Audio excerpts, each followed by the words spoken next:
And now, as the dice roll, brought to you today by the Lorndon Timepiece. They never tell correct time, and they'll probably cause cataclysmic disaster, but man, are they fancy.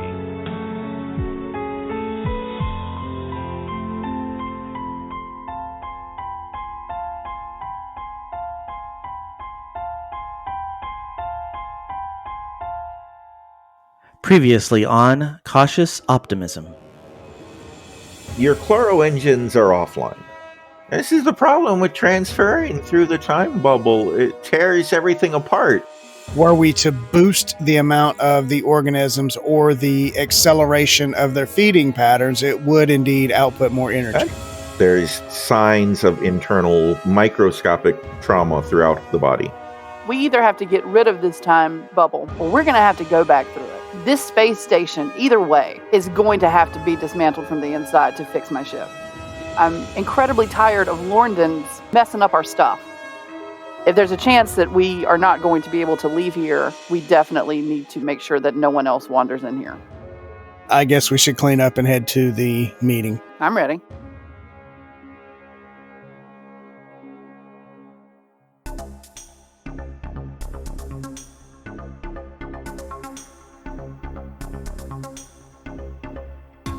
Hello, Cautious Optimism.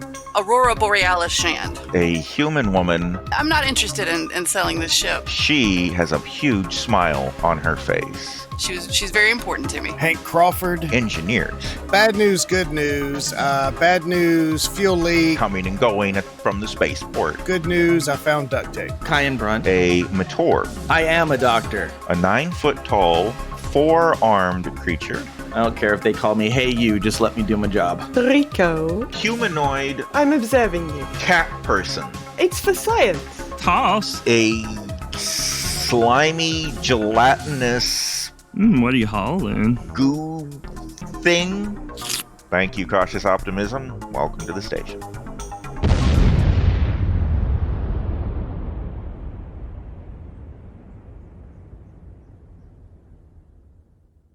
During the night, at some point, how do you pronounce Cayenne? Cayenne? Cayenne. Like a kayak, but without the ack at the end. So at some point Cayenne. during the night, Cayenne takes a nap. Cayenne, like a kayak, with an end. Oh my goodness. Joe, you need to rename your character. He needs to be I'm just gonna get a new name. long lost Joe. middle name that's just like My family calling me Steve. All right. At some point during the night, Joe's character takes a nap, and you have the strangest dream.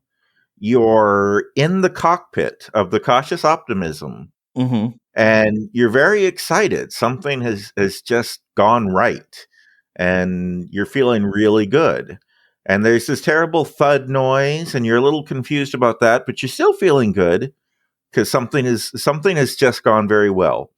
And then you see your good friend Hank floating forward out of the ship, feet first. He's wearing his spacesuit and helmet, but you're really confused in that moment. Why is he flying out of the ship? And then there's a transition, and you feel like you're in a different part of the Cautious Optimism now, and you have a whole different mindset. You're thinking different thoughts and feeling different things.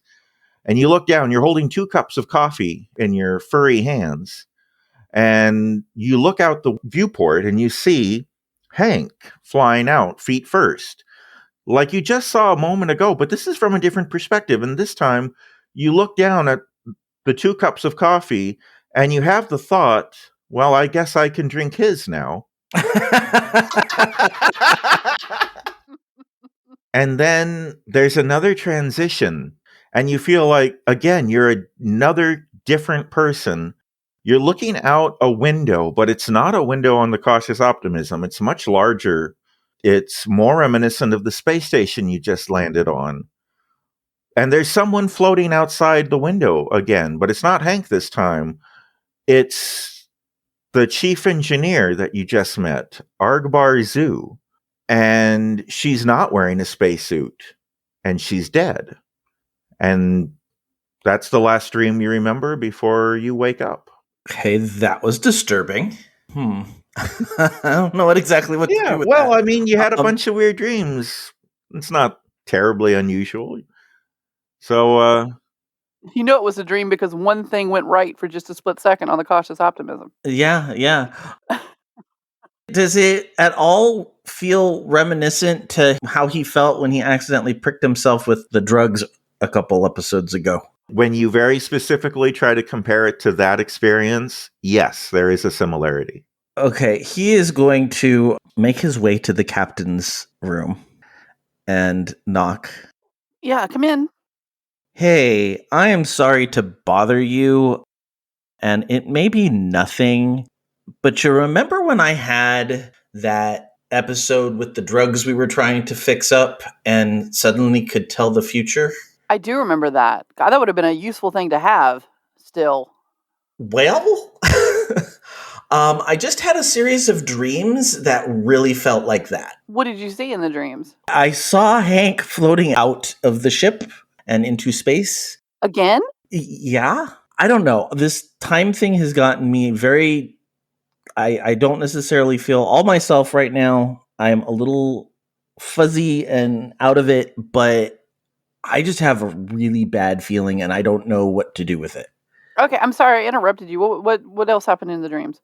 Well, it was almost like I was seeing it from your eyes and Rico's eyes and somebody on the space station's eyes, and it was just engineers floating away. It was very, very concerning, and I'm not able to settle it in my mind. It's not like a regular dream. You said engineers plural. We only have one engineer. Yes, but it's ours and then the one from the space station. Oh, well, maybe they had a similar incident. Yeah, so are they working on something together soon? Like in the same location? I don't know, but we should probably check. So Todd, what time is it? Is it close to everybody waking up and... Yeah, it's probably like 30 minutes from meeting time, I guess. Well, then let's go visit Hank.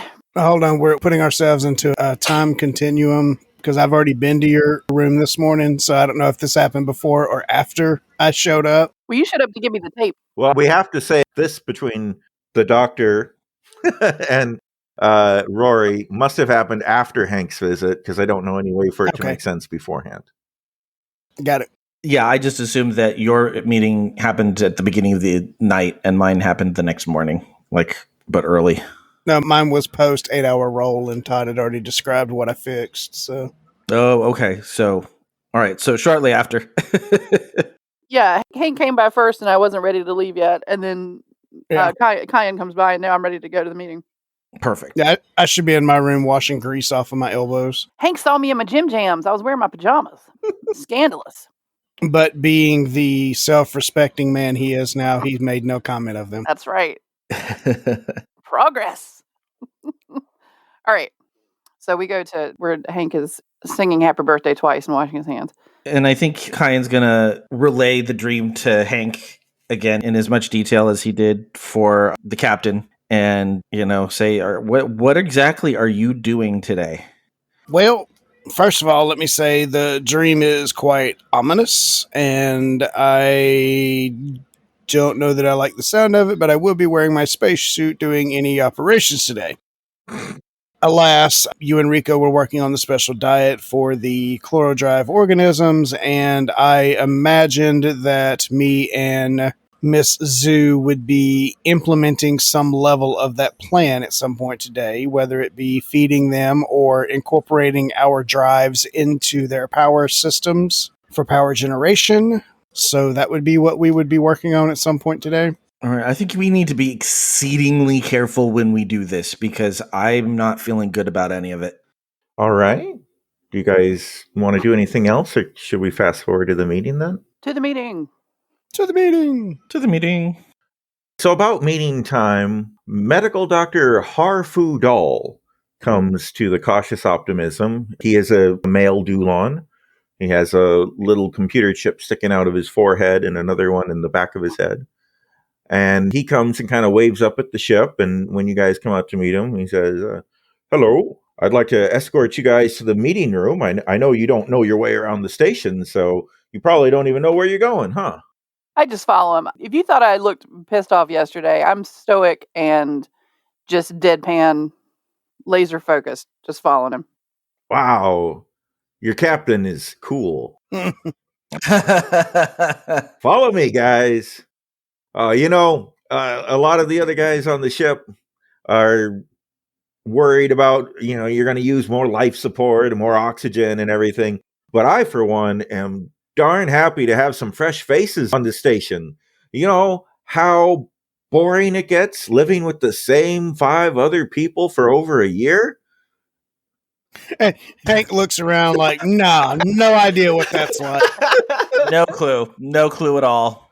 Don't get me wrong, they're mostly good people, but it's nice to have someone new to talk to. Indeed. It's not a very big station, so it doesn't take long to get to a conference room where you see the other folks are already there and seated. Lead scientist Sihi Fi is at the head of the table.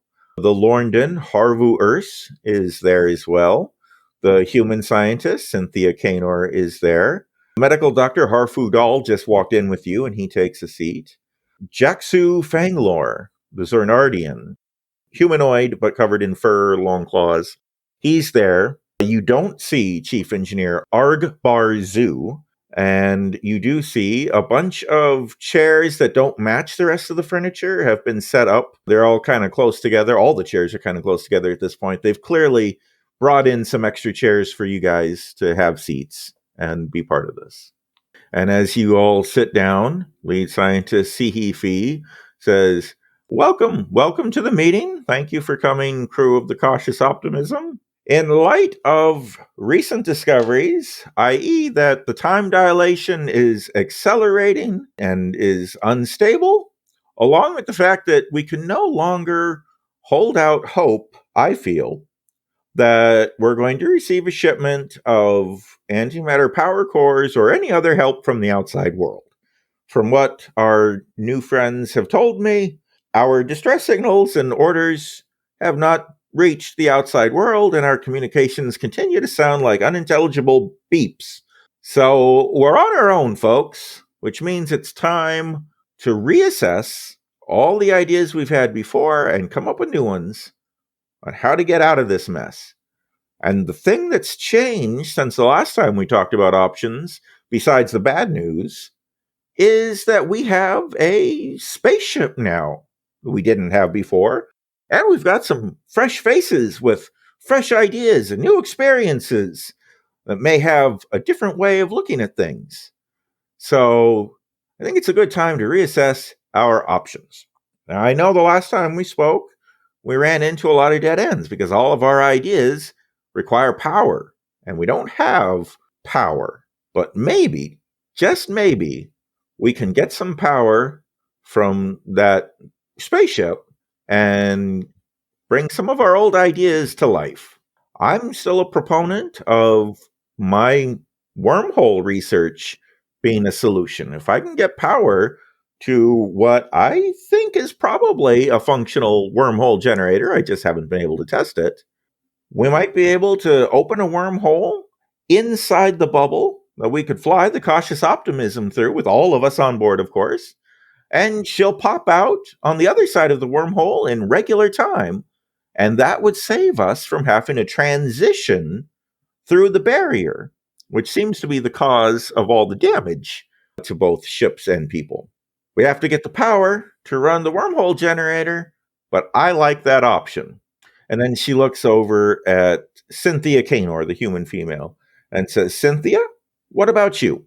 And Cynthia looks around kind of nervously and says, well, I still think that I might be able to generate some power using the gravitational pull of the 3 suns. It hasn't really worked yet, but maybe I'll try harder and see if I can make that work. Because if we could generate power that way, we could run all our other ideas and maybe something will work. So I'm just going to work harder. I'm just going to redouble my efforts on generating power from gravity. And then she very quickly looks down at her notes and just stops talking. Lead scientist Sihi Fi looks towards medical doctor Harfu Dal that you just met and says, and I know in the past you've been reluctant to feel like you could contribute much, doctor, but do you have any ideas? Any crazy ideas on the table right now? There are no bad ideas. And the doctor says, well, I don't know anything about this. I can keep giving you guys food from my garden and fixing up your boo-boos. That's really all I can contribute. Oh, Hein's gonna interrupt. Four hands up. yeah. And Rico's like ears literally like pricked up in that, like suddenly caught the cat's attention, like the one that is currently sitting on my lap digging her claws into my knees. Our food all looks at the two of you and says, yes? Did you just say garden? Yes. I have a makeshift hydroponics bay. Well, that's extremely helpful. Oh, I know. We wouldn't have had enough food to last this long if it hadn't been for that. No, not for food, for feeding the organisms in our chloro drive. Perhaps I should give our idea, guys. Oh, Now that we have new information. yes, go ahead, Hank. As the illustrious doctor and chief biologist of the Cautious Optimism have stated, we are in a dire need. Oh. Yikes. Wow. We are being attacked by dogs. It's an attack from the dog, the Canaanite. Apparently, the Canaan has returned for revenge. Take two. It's a good job I've got earbuds in right now, or else I think my knees would have just been shredded. Oh, my goodness. So, as I was saying, Dr. Fu, it is quite convenient you do have a hydroponics farm, as our ship runs on chloro drives. And as I'm sure you're aware, they feed on waste and have been in service in space for a few months and aren't operating at optimal levels. However, it has been brought to our attention by the illustrious Raven, and I'll nod to her. Rico. Yeah, that person, the cat. I will nod to Rico and say, has discovered that should we feed our microorganisms a proper diet of plant-based food, that we could generate enough power to potentially get the time dilation system on so that we can reverse the bubble and maybe pop it. Oh, that's interesting. It had never occurred to me that plants could be used to make energy in that fashion. Now, the fruits and vegetables that I'm growing are different in order to make them work. And the gravity and with the phase shifted sunlight that we're getting in here, they've all had to be modified a bit, but I can't imagine why they wouldn't still work. We should take a look at what I have to offer and see if you guys think it would help you out. Yes, we definitely should. This sounds like we have a promising lead. That's great. And lead scientist Sihi Fi says, that's the most exciting thing I've heard in a while. This might actually work then. But Dr. Harfu Dal, you didn't make any mention of the medical issues. We might want to brief our new arrivals on that as well. And he says, oh, well, the good news is you guys aren't going to have any effects from the time dilation for some time. But the bad news is if we don't get you off the station in about 6 months or so, you're going to start having some of the same symptoms that the rest of us are experiencing, which is to say that because the time dilation is not stable in here, there are still small waves of time being faster in 1 square meter of space than another, or slower or whatnot. And as our bodies move through these bubbles of time being slightly shifted, there are negative effects on our brains and neural pathways, nervous system. We've started having problems where people are having uncontrollable twitches, spasms, occasionally blacking out. convulsions, things of that nature. Basically, the time dilations in this bubble start to mess with your brain and your brain's ability to send signals to the rest of your body. But like I say, you should be perfectly safe for the first 6 months or so. So nothing to worry about. As far as a cure or anything, I don't have the resources. Maybe our new friends, our Matorb, who I understand is a medical doctor, maybe they could be of some assistance with that.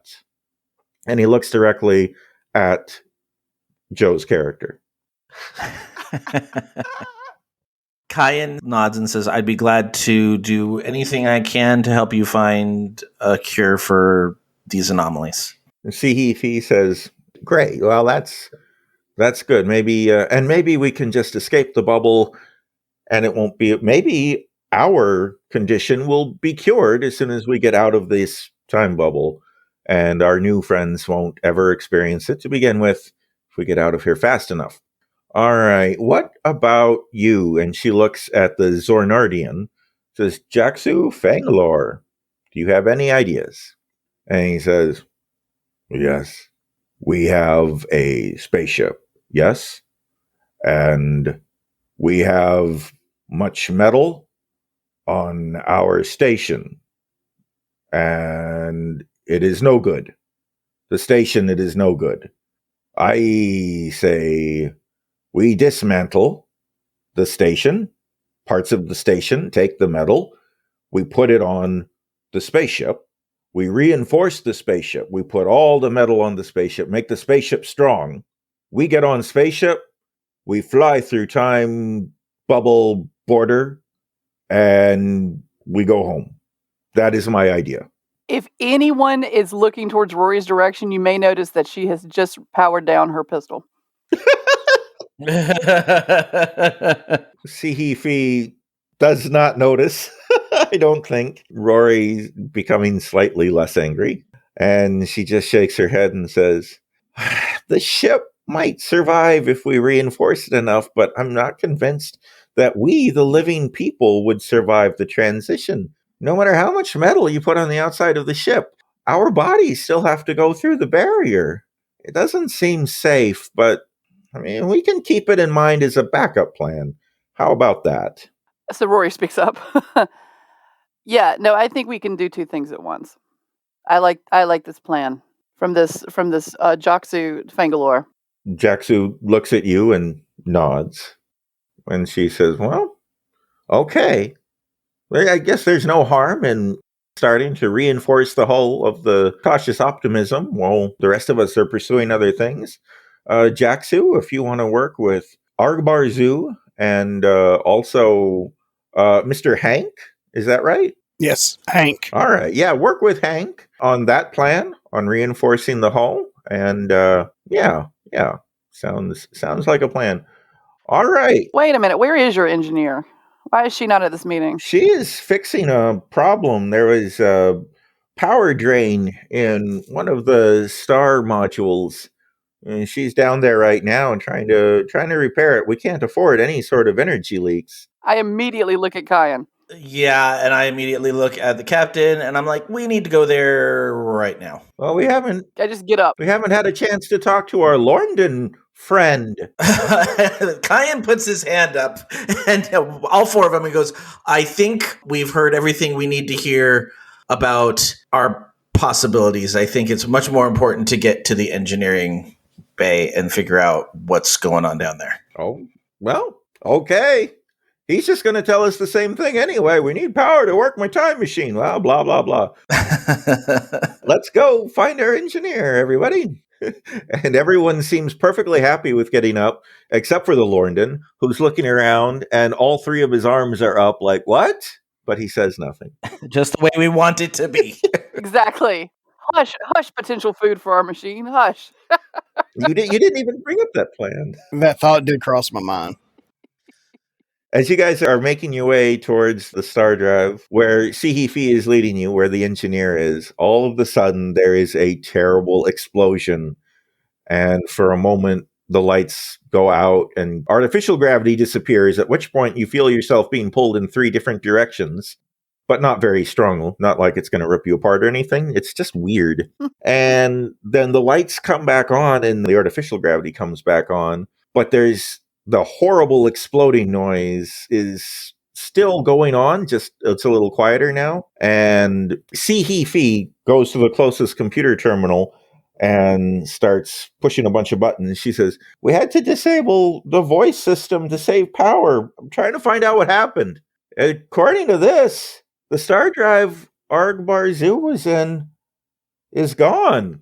And you see Harfu Doll goes over to one of the windows and opens the shade. And outside you see a whole bunch of metal floating in space. He says, "Oh my gosh, the whole star drive's been ripped off the station. Does anybody see the engineer?" And sure enough, in that moment, Hank, you see Argbar Zoo floating amongst the debris, not wearing a spacesuit. It is exactly like in your dream. In Kyan's dream, but yes. Right. I'm sorry. Oh, man. I messed up the big dramatic moment. It's the dream that I was co-acting in, though. There you go. You were in there. I will visibly gulp and be like, oh boy. And then Harfu Doll says, "I see her. It's too late." Do we know why this happened? Like, is this going to happen in other parts of the station? Because we need to know that as soon as possible. It's a possibility. As the time dilations increase, the stresses that the different speeds of time are putting on the hull and the ship and our systems and our bodies is increasing. If the star drive was in a part of time that was going a sufficiently different speed than the rest of the station, it could have been sheared away by different parts of the station going at different speeds. Could also even create another distortion field, the transition field between the two different time zones, like at the edge of the bubble. Something like that must have happened. And then the star drive lost integrity and was ripped away from the station. I don't know. It's possible. It's possible. We have to get the body back. We have to give her some kind of proper, not a burial, I guess, but something. I'm going to send one of the tugs to go bring her in. They're unmanned, yeah? They're unmanned, yeah. It's AI driven. It's the same one that brought your ship in. All right. Kyan's, there's nothing you can do about the engineer at this point, but he asks anybody from the science station that would know, do you guys have like stasis chambers, like for long distance travel? Do you have anything that allows for people to power down or cryosleep or anything like that? Medical Dr. Harfu Doll says, yeah, buddy, I've got one of those in my lab for studying people or, medical needs. Just one? You don't have anything else or any other like escape pods or anything? Because what I'm thinking is if we're concerned about the effects that going through the time field is going to have on our bodies, maybe we can put ourselves in some sort of stasis chamber, or at least the people who've been most affected for it. It doesn't sound like it's going to be as critical for our crew, but maybe for your crew, if we can put everybody in some sort of stasis field, maybe the effects won't be as significant. It's an interesting idea, but I do only have the one cryopod. It uses a lot of specialized chemicals and medications that we don't have access to. I can't imagine how we would fabricate more. All right, we'll put it on the side burner, but that's something I think I need to give some thought to. I pull Hank aside where no one else can hear us. Now you're down an engineer. With you and the furry guy and me helping, I guess, how much time would it reasonably take you to reinforce the whole of the Cautious Optimism? I am going to assume days, Captain. What does God say about his assumption? Yeah. Days would be correct. And the more time you have, the more reinforcing you could do. But yeah, a few days for at least a first pass of it, yes. You got 72 hours. Take the furry guy, start working now. Hey, wormhole person. Yes, that's me. Scientist Fee, thank you very much. You got 72 hours to make your plan work. Let's go back and talk to the Lorndon about shutting this time bubble. All right. If you can get me the power from your spaceship, I think it's ready to go now. But I'll certainly double check the machine and all of my calculations. Was that the Lorndon? No. That was lead scientist Fee. Okay. Did the Lorndon come with us, or is he back? He's trailing along. He's been in the back because he's sad. Nobody let him talk. What's his name? He is Harvu Urs. All right, Harvey Erst. Oh, You got 72 hours to make your time machine work. I won't need any of that time. I'm ready right now. The time machine is good to go. And incidentally, it's a chrono modification field generator, not a time machine. It doesn't actually allow people to travel forward or backwards throughout time. It simply modifies the field of time in it around it. Kyan puts his hand in front of the guy's face, and he's like, don't need the details. Don't need the details. Thank you. As you do that, in your mind, Joe's character hears, oh, what do you know about science? You're just a matorb anyway, big dummy. Wow. Uh-oh. But nobody else heard that. He didn't say it out loud. He's not going to say anything, but he definitely is taken aback, and so somebody might notice that there's a problem. All right, everybody, the Cautious Optimism leaves one way or another in 72 hours. It's up to you guys to figure out our best route. And I walk back to my ship to start peeling away the decals that are burnt. Lead scientist Sihi Fee says, all right, I like her take charge attitude. Cynthia, keep working on your power supply from gravity system. Just as a plan B, if we can get more energy, that's going to help us. Medical doctor Harvu Dahl, could you work with the Matorb and the cat? Show them your hydroponics bay and see if you can feed their engine some better food.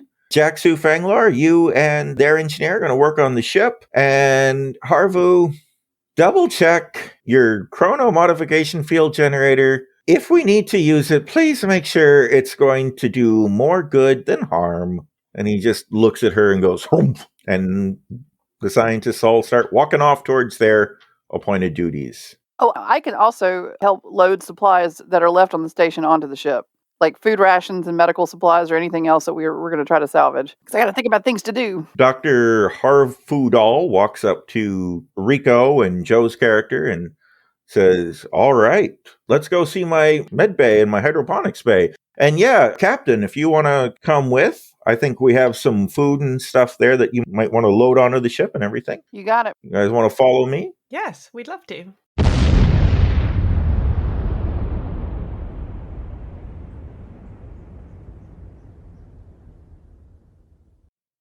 So, sounds like we have a highly effective plan in place. I'm sure it will go off without any problems whatsoever. Hello, I'm Joe Hogan, the editor of As the Dice Roll.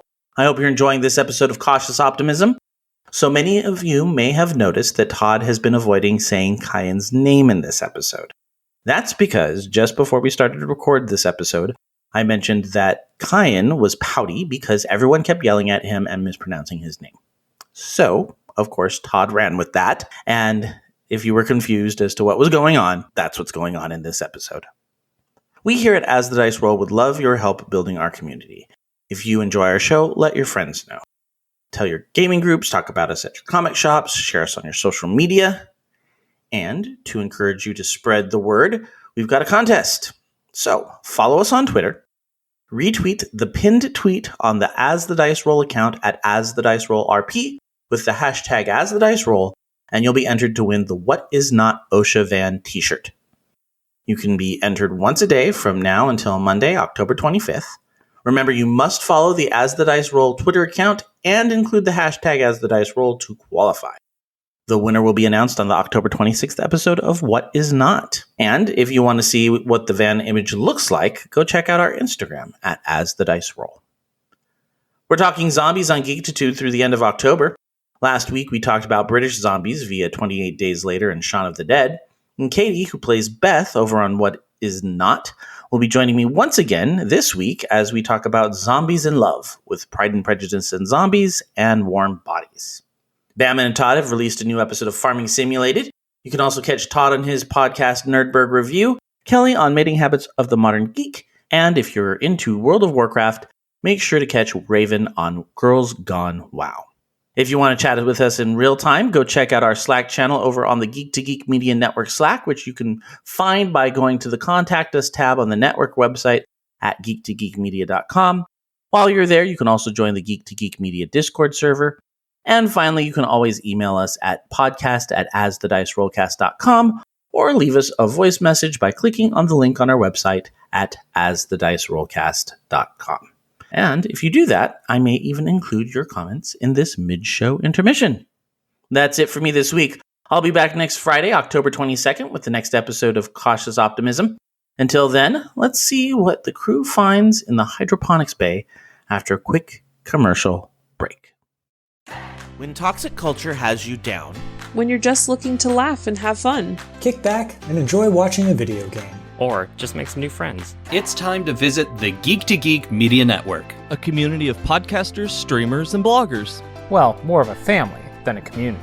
All dedicated to geeking out about the things we love. Things like video games, Star Wars, comics, movies, K-pop, Disney Plus, Keanu Reeves, new, or whatever our community decides is the next best thing.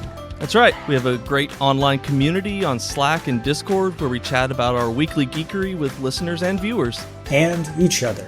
Yep, and each other in real time, and we can't wait for you to join us. So come check us out at geektogeekmedia.com. And escape toxic fandom for something much more... Keanu? Yes, Keanu. So let's go ahead and fast forward to his science bay, his hydroponics bay, his whole laboratory. And as you walk in, you see what looks like it used to be a state-of-the-art, very slick, very fancy medical science facility. But it's not that way anymore. There's a lot of dirt, like literal dirt, and crates and things all over the place, and a large rickety structure that appears to be a makeshift hydroponics bay, where there's a whole bunch of plants growing in little tiny containers on this scaffolding of metal pipe going all the way to the ceiling. And you see little leaks of water here and there. Obviously, the pipes are transferring water throughout the system. And the pipes almost appear to be sweating, as maybe condensation or something causes water to bubble up on the outside of them and leak down. And as you walk in, he points to the pipes and he says, "This is a problem with the time dilation. Occasionally, we get microfractures inside the piping and water starts to leak out. It's not a huge deal with the water system, but Arkbar Zoo is..." And then he pauses when he says her name, and then he continues. "She had a lot of trouble with life support. Microfractures like that, bad for the air." Anyway, but this is my hydroponics bay. I've modified a lot of these plants so that they could grow in artificial grow lights and in the high gravity field here. Could I take a look at the genetic structure of the plants as you've altered it? And maybe I'll compare that to the notes that Kyan and I made earlier about what was needed. Sure. He picks a small fruit. It looks like a half banana, half strawberry.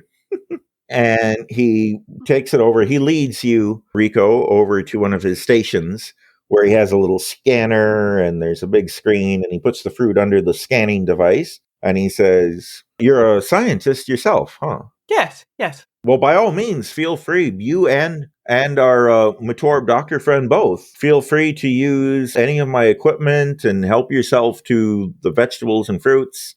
I mean, make yourself at home. Okay. Thank you very much, Doctor. It's very kind. And I'm going to roll for some science action. Okay.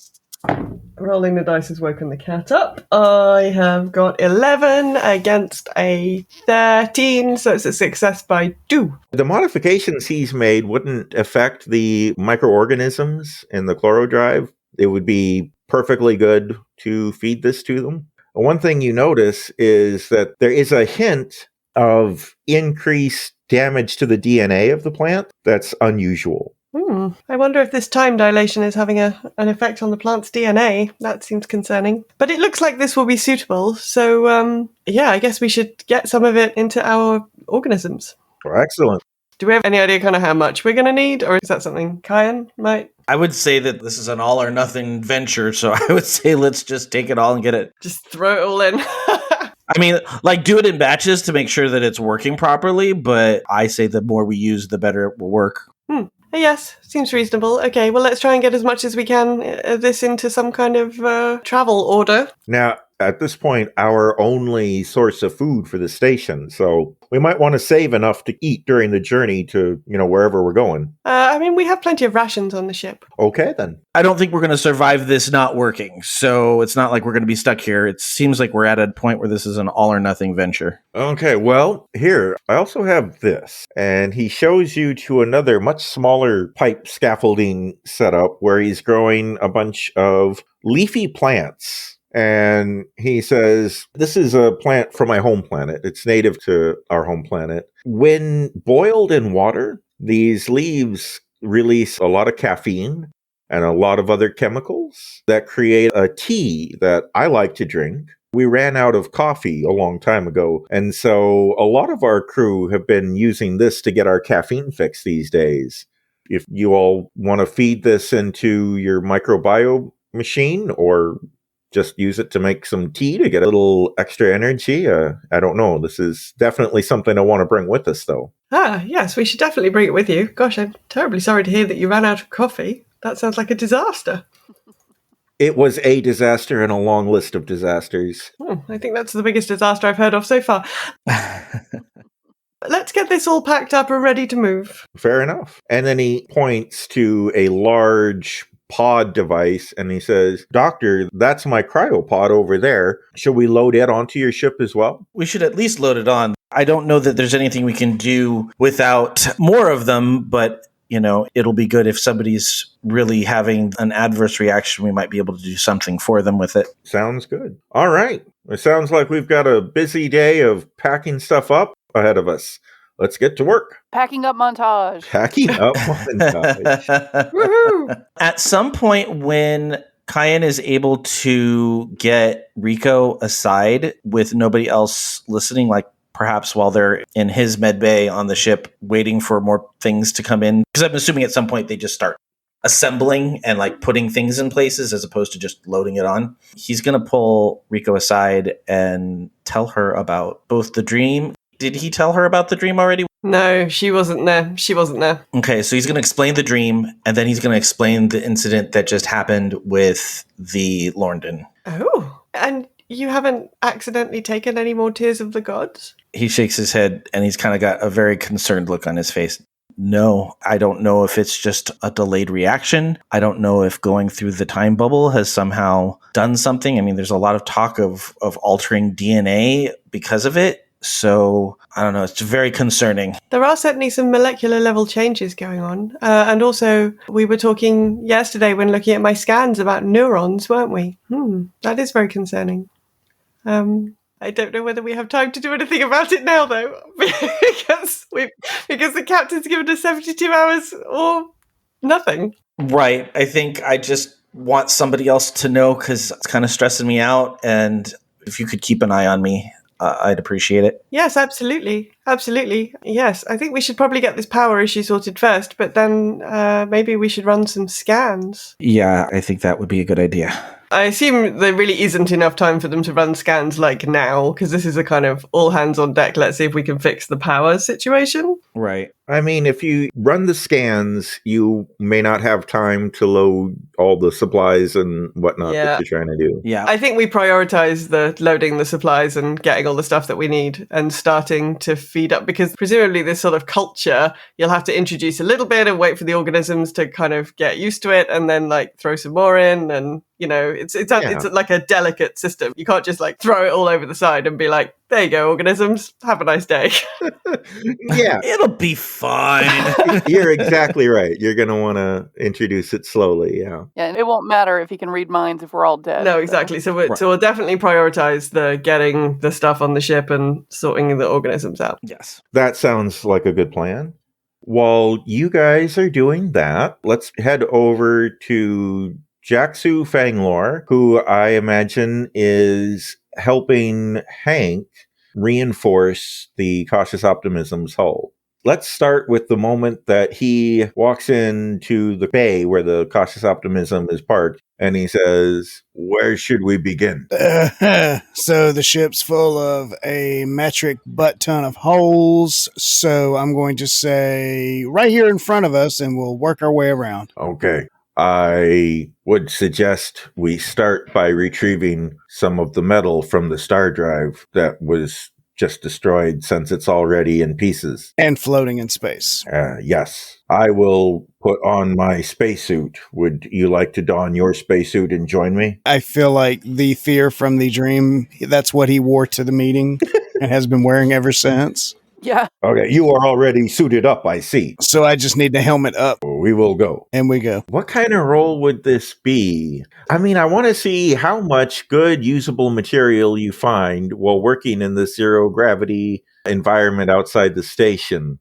And that's a couple of different things. We would need some kind of dexterity roll, I think, to see how good you are at maneuvering out there. All right, we'll roll for dex. That's a fail by 2. Okay. Yikes. Oh, my dex is a 10, so... So as you guys are outside the station, you're tethered to the station, and you're basically using tools and equipment to try to grab the debris that's floating around and pull it to the station and bring it inside. And what ends up happening is Hank keeps losing his little magnetic boots keep coming off of the station, and he starts floating away. Your tether keeps you perfectly safe, but then you have to kind of pull yourself back to the station and try again. This all ends up resulting in you not bringing in a whole lot of actual usable material. After a couple hours of this, I think Fanglore talks to you through the little radios in your helmets and says, "This is no good. Let's go inside. We'll strip metal from the inside." Roger, over and out. So the two of you come back in, and let's just do this day by day. During the first day that the scientists and all are loading up food and feeding the microbes and everything, you guys are trying to reinforce the ship. We've already spent a couple hours kind of fruitlessly gathering stuff from the outside. You still have a lot of the day to harvest materials from inside the ship. Now let's get an engineering check to see how successful you are at scavenging and then welding that stuff onto the ship. Success by 2. All right. So as long as you're inside the station, you're doing an excellent job, and you feel like you're able to get maybe, I was going to say half the ship, but you wasted some time with the zero-G stuff. So let's say a third of the ship is armored up, reinforced with the metal you got from the station by the time it's getting to be the end of the day. Okay. We have done good work. Yes, I fear that it's not going to be enough given the timeline we've got, though. Well, we will either survive and it will be a glorious adventure, or we will die and we will see each other in the next life. Yeah, that's true. I am excited to be leaving this godforsaken station. Do you know what it is like to spend a year living with a Lorndon? You do not. No. You do not. Nobody does but the Lorndons, and they don't mind because they're also Lorndons and they like each other. I don't mean to sound racist, but I'm beginning to dislike Lorndons quite a lot. That is a sense that is spreading quickly. Do you know, when he first told me about his time experiment, I said to him, you should not do this. You should not do this thing. You must do more math. You must do more studies. And then you should not do this thing near where other people are living. Yes? Yes. You should do it out in nowhere where there is no one around. I said this to him, and he said that I was small-minded and dumb and did not understand. He said he is it all under control, he said. He did not, though. He did not have it under control. He has big ego and small brain, I think. Yes, you agree? Agreed. I like you, Hank. I like me as well. You do not waste time with many words, like all the others. Well, I'm tired. I stayed up all night last night, so. Come. The doctor makes a tea, a Dulonian tea. It does not taste good, but it is all we have. I will show you. It is not coffee, but it is okay.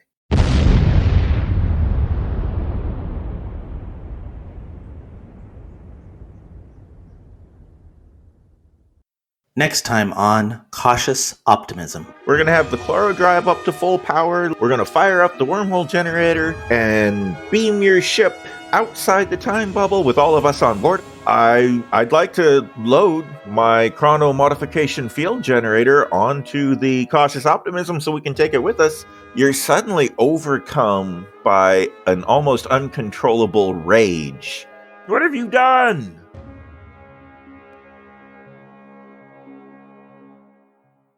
You've been listening to As the Dice Roll. The As the Dice Roll intro music is The Soap Opera by James Bowers.